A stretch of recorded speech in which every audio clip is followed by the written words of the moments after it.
Chapter 1. Mud squirmed into the wheelhouse where the mill's crank and gears stood motionless.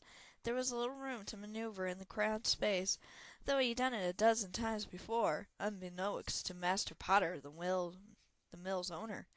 Fine granules of flour dusted every surface and puffed into the air as Mud moved, tickling his nose.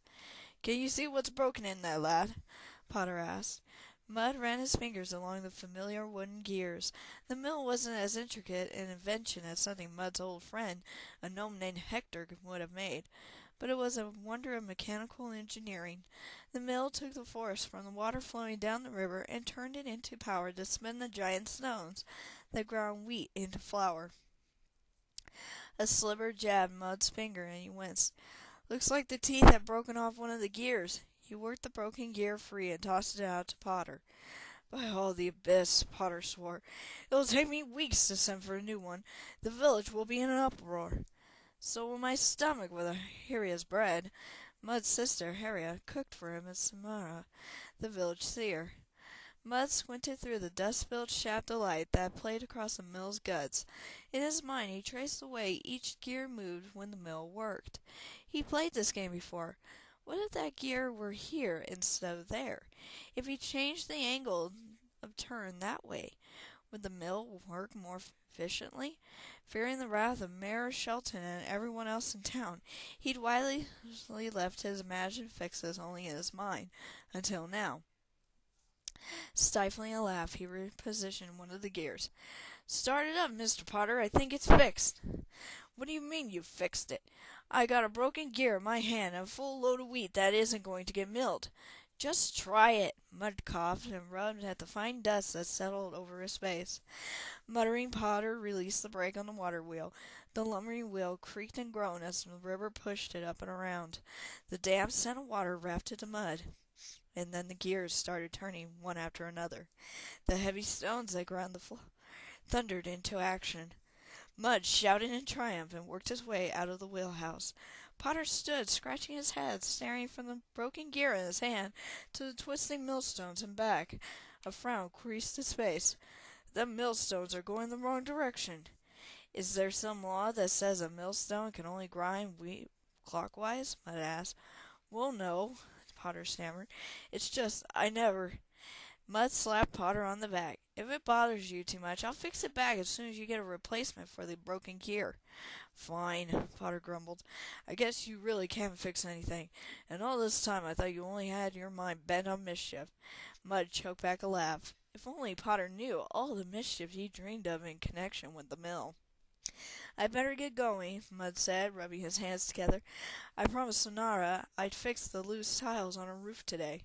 He took a step toward the door and his heart flip-flopped.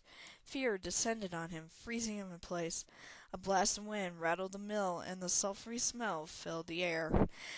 Through the window Mud saw a huge red dragon plunge from the sky over the river, taking a deep breath as she flew toward the mill. "Run!" Mud yelled. He forced his feet to move, barreling into Potter and sending them both spiraling out of the door, just as the dragon touched the mill with a fiery breath. Then the dragon swooped away, winging to the center of town. Mud ordered its body to jump up and run after her. His legs refused.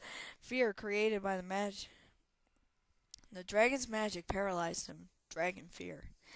The dragon dived into the town square, tearing apart houses, sending great spouts of flame at the inn and trading posts. Screams filled the air. Within moments, most of the town of Potter's Mill had caught fire. The dragon snatched up a farmer in her jaws and devoured him. A new fear seized Mud. Hera, concern for his sister's life, overcame the dragon fear. Mud jumped to his feet and raced toward the burning town. The road stretched out in an endless length of fear and fire. The dragon landed on top of the town hall, tearing the roof from the frame.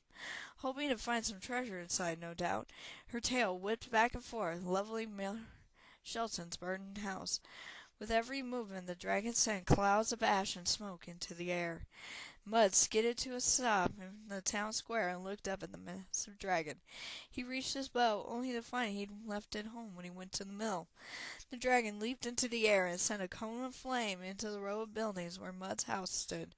Mud cried out in anguish and ran toward his burning home. Hera raced from the house, followed by Seta, the old soldier and mountain man who'd raised Mud and his sister since their parents' death. He held a loaded crossbow in his one good arm. "Begone, foul worm!" Seti cried as he released the bolt from the crossbow. The shaft flew towards the dragon's eye, but the dragon twisted away and the bolt pinged off the scales on its forehead. While Seti held the dragon's attention, Hera raced down the street to Mud. Her pink dress billowed in the wind from the dragon's wings, and the ribbons in her blonde hair streamed out behind her. In her hands she carried a short bow in her own, as well as 2 quivers of arrows. "Here!" She tossed Mud his bow and quiver and put an arrow on her string. Her arrow zipped through the air and bounced off the dragon's chest before Mud got his own arrow out of the quiver. The dragon roared and lunged at him. Mud threw himself in front of Hera to shelter from the flames, except none came. The red dragon hovered in the air above them, its wings still kicking up a whirlwind that stung Mud's eyes. It belched a guttural laugh, then lifted into the sky and flew to the edge of town. Black smoke filled the streets. Flames leaped to the sky. Hot ash floated on the air, burning Mud's face. He choked and reached for Hera. She wrapped her arms around him in a tight hug, her bow pressing into the small of his back. "Oh, Mud, that was such a brave and stupid thing to do." Mud struggled out of her grasp.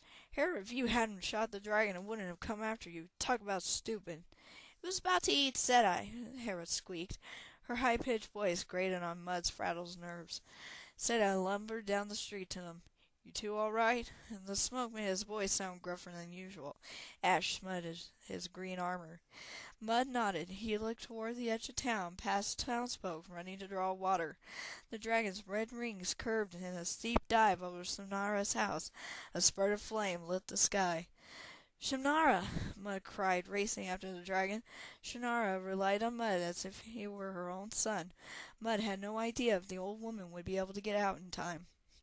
Hera and Seti followed. A burning building collapsed as Mud passed, shooting sparks into the air and sending a flaming beam crashing into the road in front of him. Mud leaped over it and kept going. He rounded the corner and raced along Shannara's street.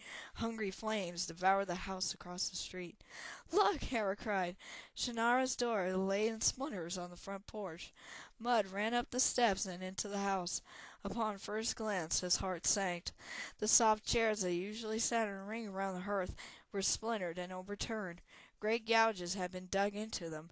The bearskin rug had been flung aside, and drops of blood stained the floor.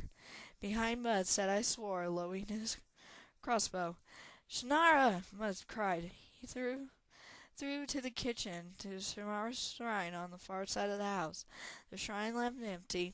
The stone basin Shannara had once seen visions in, overturned. Drops of blood covered the floor.